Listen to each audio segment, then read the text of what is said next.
tertiary. The basalts here, as it says on your page there somewhere, have been dated, is it 56 or 54?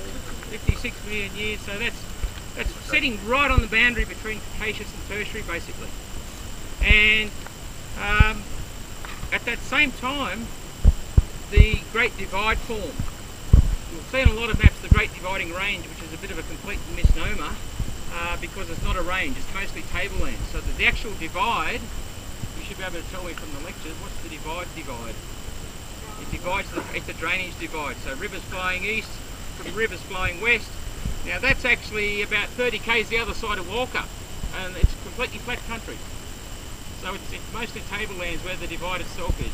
So, but the more mountainous area is the eastern escarpment of that uplifted tableland, and that's caused by erosion. And you'll see a very spectacular example of that at Ashley Falls, where since that uplift, which happened around about the same time, or even during the Cretaceous, that uplift was caused by one form of mountain building that we talked about in first semester. What was that? When you're extending stuff, what sort of mountains? Yeah, you get fault block mountains. But what aided that was at the same time there was a lot of magmatism getting produced.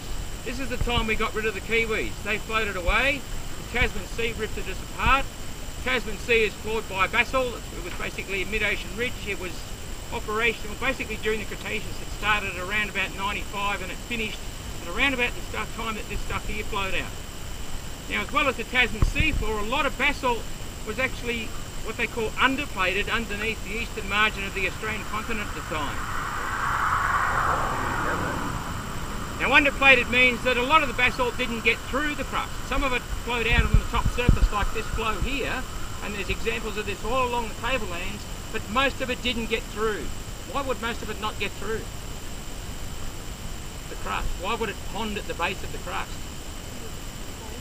Yeah, it's a density, yeah, it's a buoyancy issue. Okay, so they're actually too dense to make it through the crust.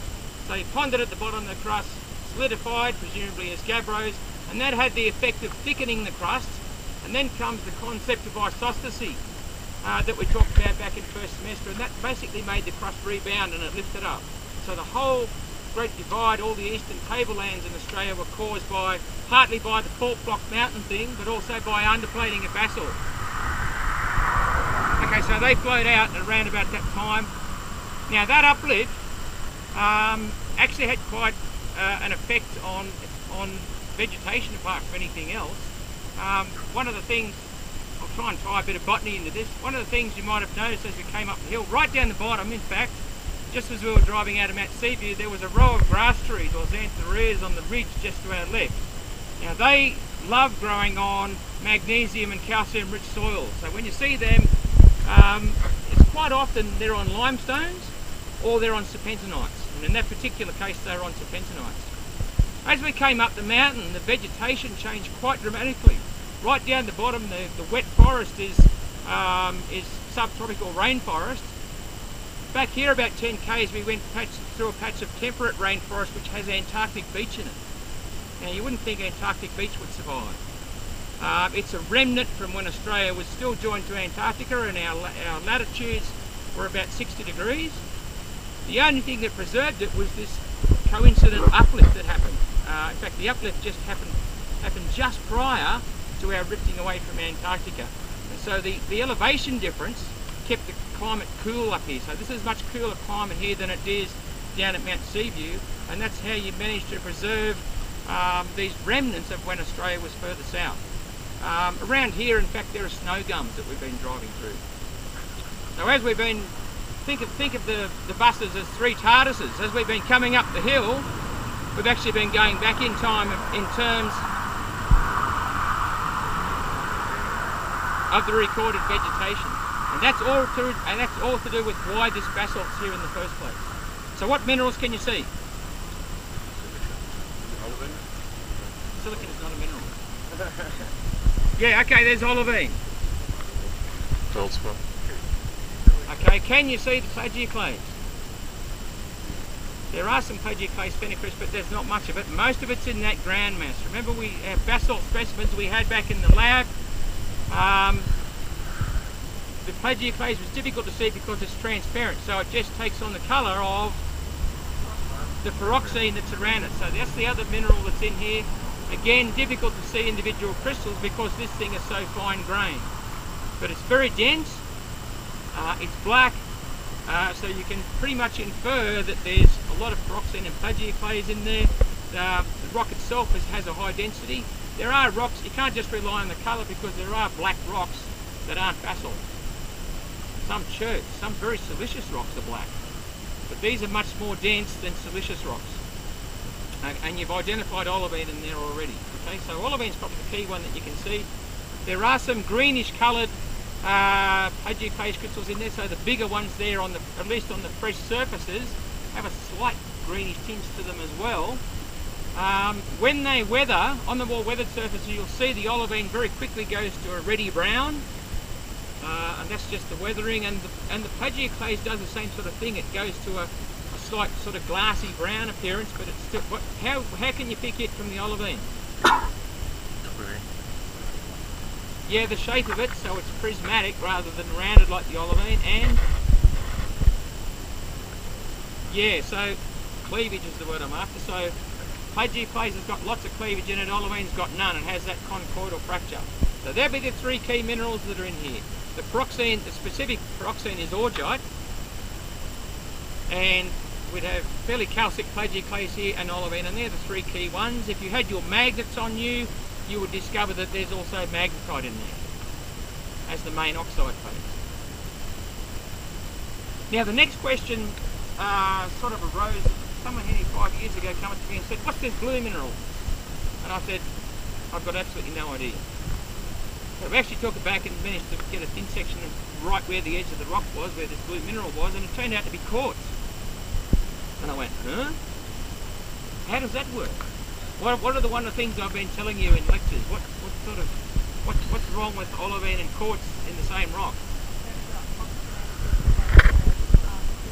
Yeah, they're at opposite ends of the balance reaction series, but there's something else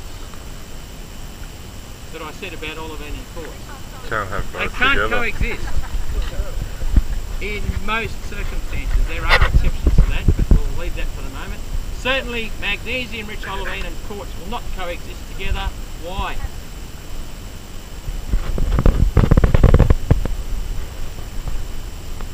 There's a mineral that has an in-between composition, which is also pyroxene.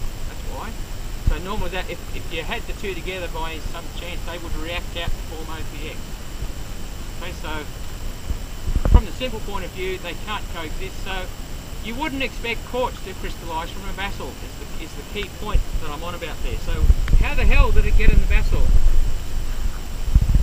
Someone actually showed me a piece of other rock inside the basalt a moment ago, which is a bit of a clue. So been dragged in. It doesn't belong to the basalt.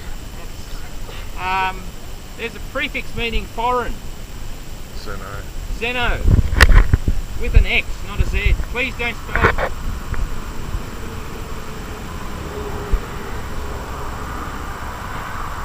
Please don't spell Zeno with a Z. So there's two words, xenolith, which you've heard in lectures. Now that means a foreign piece of rock, and there's a few of those in here that some people have been picking up. But sometimes it breaks down to individual crystals, and the quartz, in this it actually looks like an ochrescent blue, and it becomes a single mineral grain. So when it's a single grain, because it's a crystal, they call it a xenocryst. So Xenocryst. So it's a foreign crystal. It doesn't belong there. And you can, when you look at it closely, you can tell that it's not happy. The little xenoliths aren't happy. They've got reaction rims around them. They've actually being slowly dissolved by the basalt liquid before it erupted. Okay, so that's where the quartz comes from.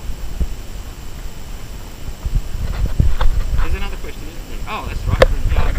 The lava flow. So, if you look across the road here, the top of the bench here is probably pretty much the top of a lava flow. If you look up into the trees behind there, there's another little step up, and that's got a flat. And as you drive through this country, one way you can pick the basalt lava flow is that they tend to form terraces.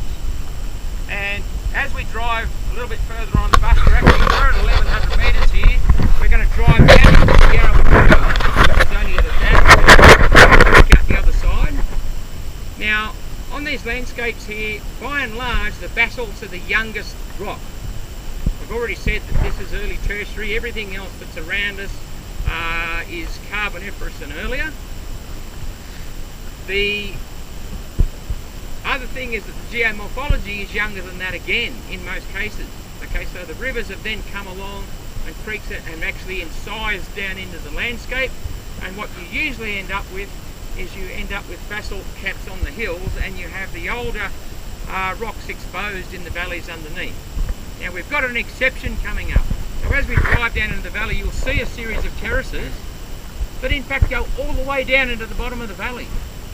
And there's basalts right down there. You'll see bits of the underlying country rock poking through. There's bits of quartzite and so on further down the hill here.